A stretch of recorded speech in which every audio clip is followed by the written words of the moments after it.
میرے اسلامی بھائیوں، اللہ نے قرآن میں ہدایت رکھی ہے، اللہ نے قرآن حکیم میں شفا رکھی ہے۔ اگر کسی کے دل میں نفاق ہو، کوئی شرک اور کفر کی بیماری کے اندر مبتلا ہو، تو اس کا علاج قرآن ہے۔ اگر کسی کے دل میں اخلاقی بیماری پیدا ہو گئی ہو، حسد پیدا ہو گیا ہو، کینہ اور بغض پیدا ہو گیا ہو، اور وہ ان بیماریوں سے شفا چاہتا ہو، تو اللہ رب العالمین نے اس کی شفا کا انتظام قرآن حکیم میں رکھا ہے۔ قرآن حکیم میں اللہ نے فرمایا، یا ایھا الناس قد جاءتکم موعظۃ من ربکم وشفاء لما فی الصدور وہدی ورحمۃ للمؤمنین۔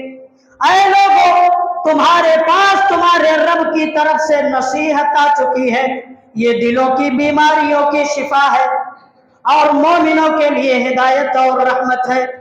قرآن میں اللہ تبارک و تعالیٰ نے ہدایت رکھی ہے، قرآن میں اللہ تبارک و تعالیٰ نے شفا رکھی ہے، قرآن میں اللہ رب العالمین نے تمام بیماریوں کا علاج رکھا ہے۔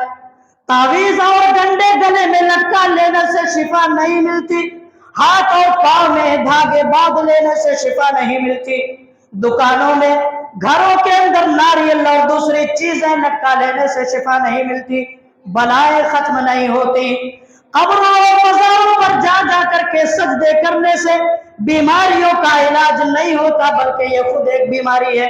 اللہ کے نبی صلی اللہ علیہ وسلم کے بارے میں آتا ہے کہ نبی صلی اللہ علیہ وسلم قرآن حکیم سے اپنی بیماریوں کا علاج کیا کرتے تھے۔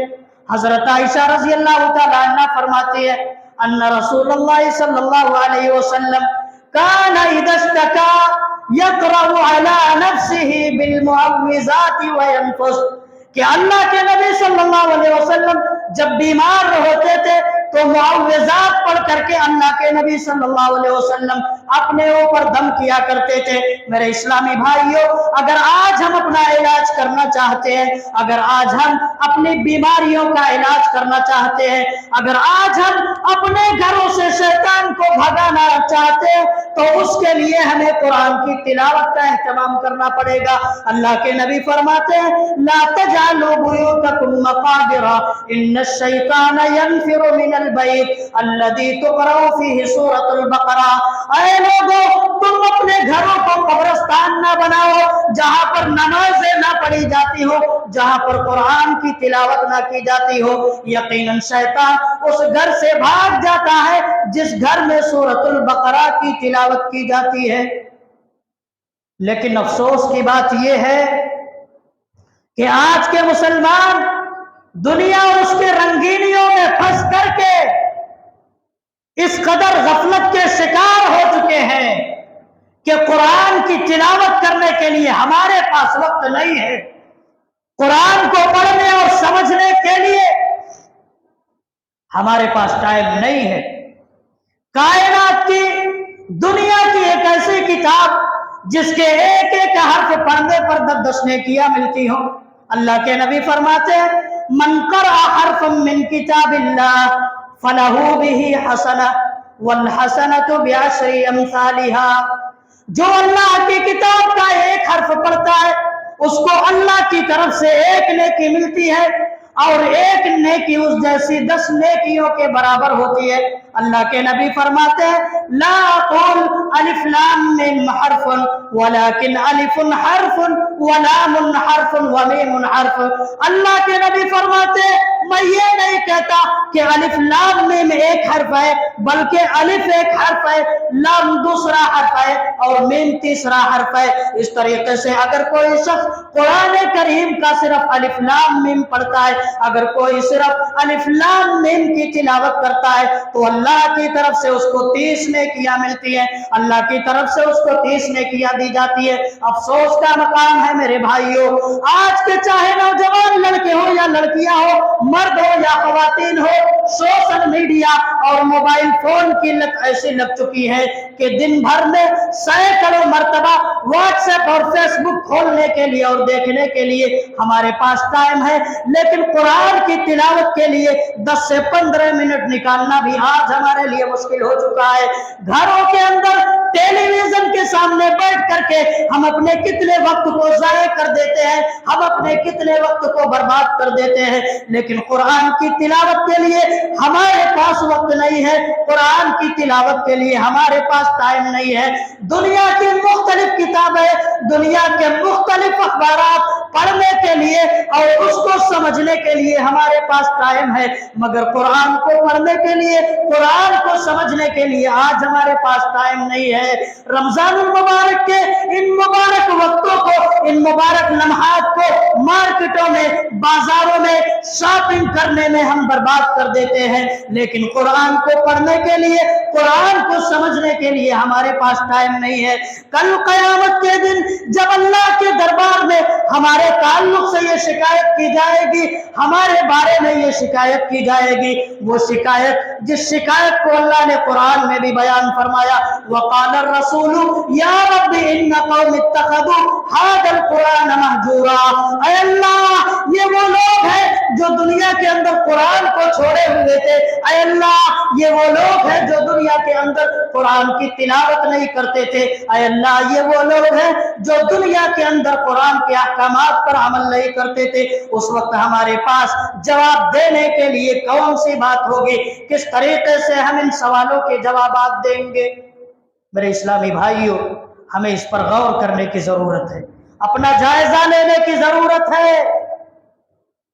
अल्लाह रब्बुल आलमीन ने कुरान हकीम वो किताब है जिसमें बड़ी तासीर रखी है, और कुरान की तासीर का आलम यह है, अल्लाह ने फरमाया सूरतुल हश्र में, लौ अंज़लना हाज़ल कुरान अला जबलिन लरअयतहु खाशिअन मुतसद्दिअन मिन खशियतिल्लाह, कि अगर हमने इस कुरान को किसी पहाड़ के ऊपर नाजिल किया होता तो वो पहाड़ भी खशियत इलाही से रेजा रेजा हो जाता। चुनांचे हबशा के बारे में आता है कि वो एक ईसाई कंट्री थी, एक ईसाई ममलकत थी। नज्जाशी वहां का हाकिम था, वहां का बादशाह था। हजरत जाफर रजी अल्लाह तआला अन्हु वहां पर कुरान हकीम पढ़ते हैं, सूरह मरियम की तिलावत करते हैं। तिलावत कुरान का ऐसा असर हुआ कि सुनने वालों की आंखों से आंसू जारी हो गए, सुनने वालों की आंखों से आंसू निकलने लगे, और फिर वो इस कुरान के ऊपर ईमान ले आए। अल्लाह रब्बुल आलमीन ने इसी का तज़किरा कुरान हकीम की आयत में किया है।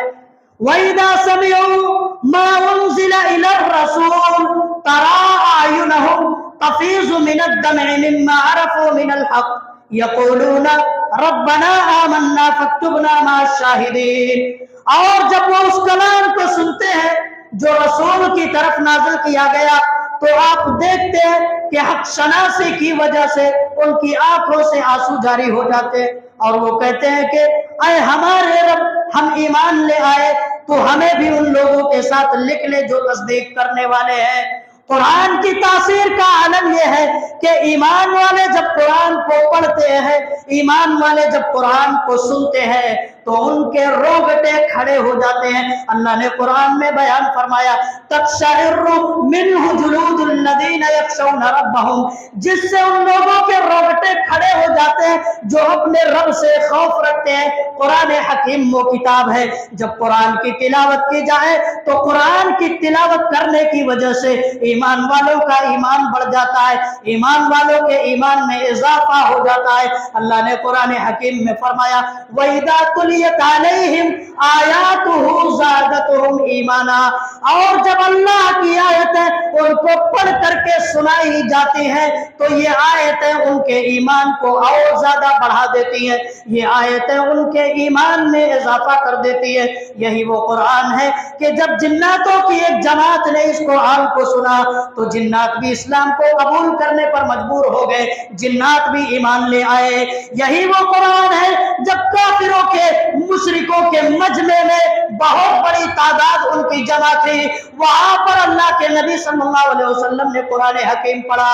वहां पर अल्लाह के नबी ने सूरह नज्म की जब तिलावत फरमाई, अल्लाह के नबी सजदे में चले गए, मुसलमान भी सजदे में चले गए। उस मजमे के अंदर बहुत सारे काफिर भी थे, उस मजमे के अंदर बहुत सारे मुशरिक भी थे। ये लोग भी कुरान से मुतासिर होकर के बेखुदी के आलम में तमाम लोग सजदे में चले गए थे। हजरत अबू बकर सिद्दीक रज़ी अल्लाह तआला अन्हु के बारे में आता है, कुरान इतने बेहतरीन अंदाज में पढ़ते थे, इतने खूबसूरत लहजे में पढ़ते थे कि मुशरिकीन की औरतों और बच्चों की एक भीड़ कुरान को सुनने के लिए जमा हो जाती थी।